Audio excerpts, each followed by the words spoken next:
Hi everyone, hope you're doing well from wherever you're watching this channel, depending on your time zone.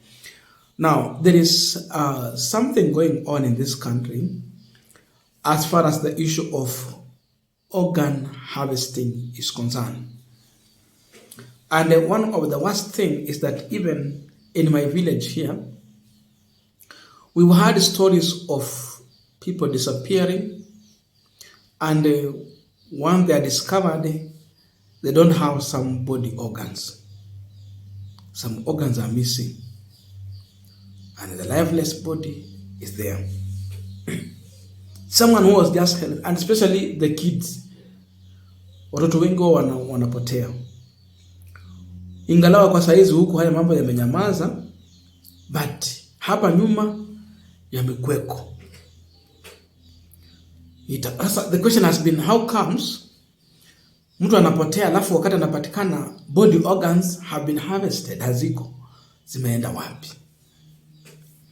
So there is a story going on and an investigation in the Ministry of Health where medical hospitals have been currently stopped from operating, all of them. And I think the owners of these hospitals is Dr. Mishra, the former member of parliament in one of the counties in Rift Valley.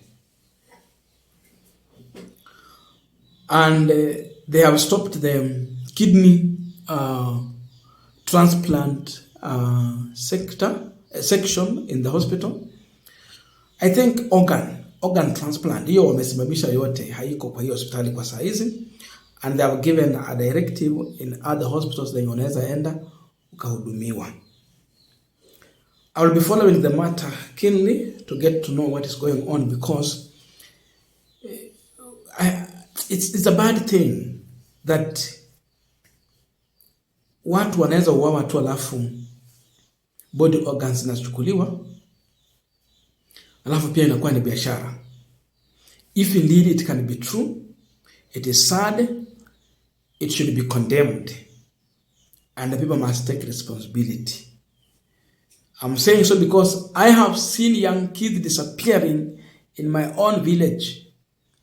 Then you find the body, hakuna organs. Now that on aside, let us go to our discussion, because we are hoping that the government will do the investigation and we will get to know the truth. Na isikuwe tu wanaekelea mtu fulani ili hali ya usiki na muhusika ni tofauti. Kwa pia jambo kama ile linaweza tokea na liwe pia limetumika kisiasa, just because it is also happening. So we hope we will get the truth out of this. Tujue kwa nini medical hospitals zimefungwa, kwa nini kidney transplant imesimamishwa kwa hizo hospitali zote. Now that was not our discussion. I think it is now good we got the discussion. As we wait, we will do the follow up on the matter, alafu tutakuja na proper analysis on the same. Now, Aden Duale is the CS for Health. I think he is the third CS in the Ministry of Health after the first one from Bungoma, second one Malongo from Bungoma, and now Aden Duale. Now, Aden Duale, I don't know, was it as slip of the tongue or what happened, but he was heard at one point saying that in as much he is not a doctor, he knows much about health. So today, Boni Khalwale, who is the majority whip in the Senate and a senator elected on UDA ticket from Kakamega, was here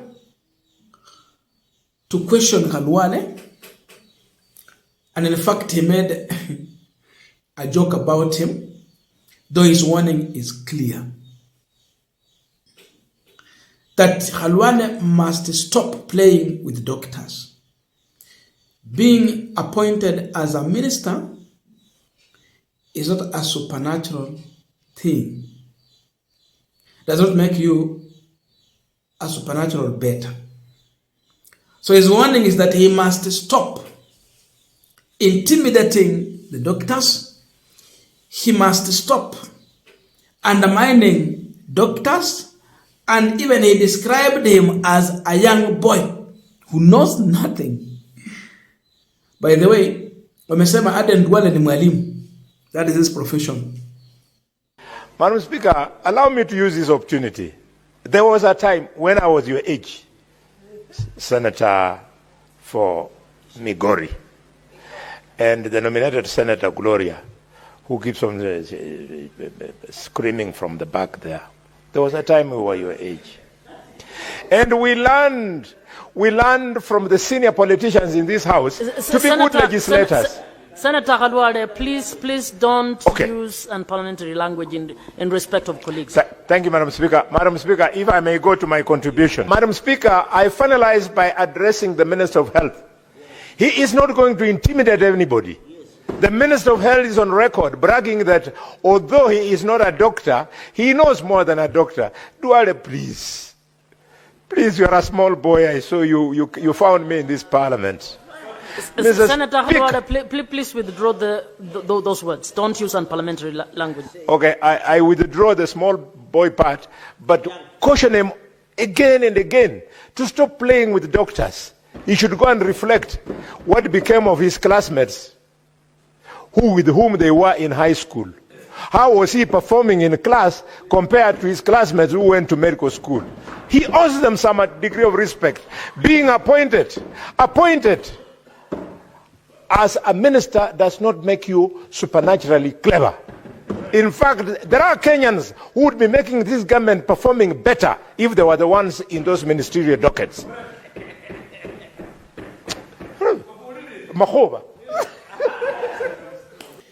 Now, I want us to continue with our panel discussion, but I have a quick request. For those who are watching this channel and you have not yet subscribed, please consider subscribing. To our returning subscribers, I must say thank you so much. And again, to all our viewers, please give this video a thumbs up. Thank you so much, and back to our discussion. Now, there is one question that Aden Duale should be asking himself right now. Because number one, Duale is not the first CS for health. He should be asking himself, how comes in the first term of William Ruto, just in 2.5 years, there have been 3 changes being done in one ministry, health.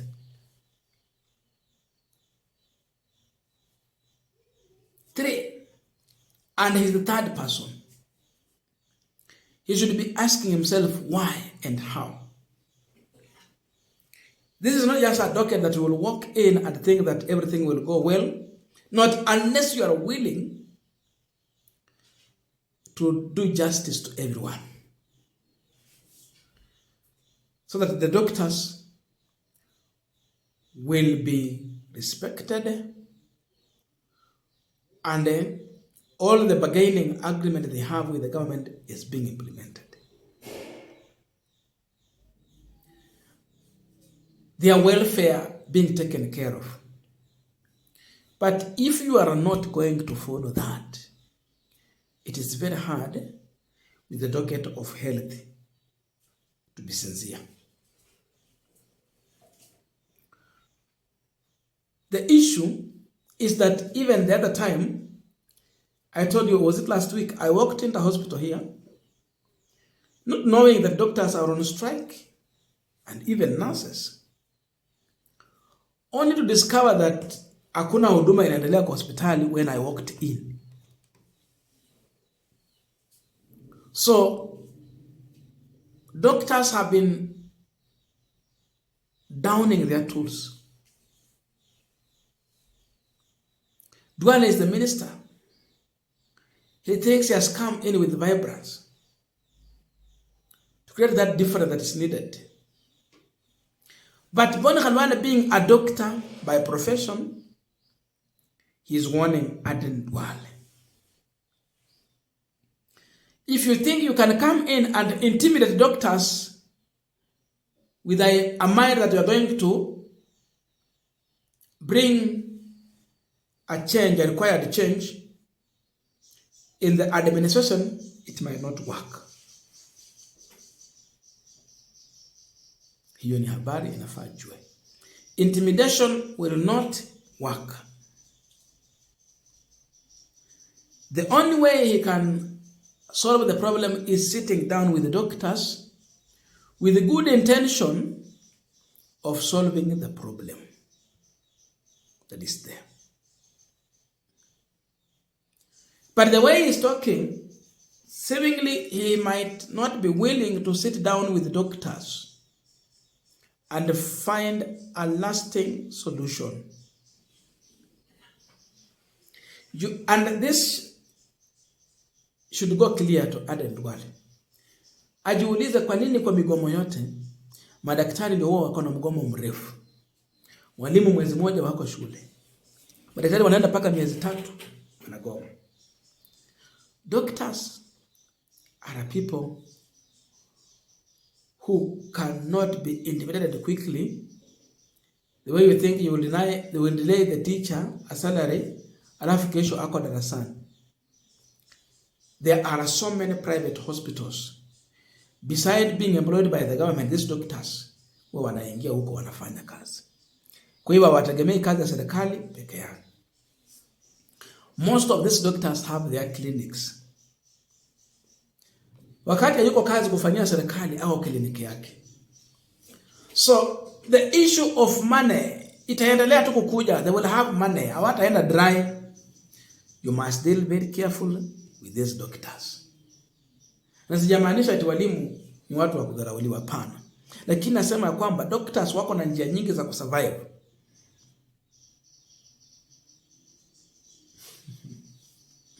They are running their pharmacies, wako na mapharmacy huku pia. So, thinking that as you get the new docket, you will bring that solution, just instant solution. Ndio Duale alikuwa ametuambia kwamba he will make Nairobi river clean to an extent someone can drink the water from that river. Unadhani Duale alikuwa anamaanisha? Sasa alikuwa anafanya a joke. He's taking the same joke to health. But Khalwale has warned him. Khalwale ni mtu wa UDA na anaongea mambo yenye naguza hawa jamaa. I don't know your views, but please let us meet in the comment section to continue with our discussion. Thank you so much and see you in our next video.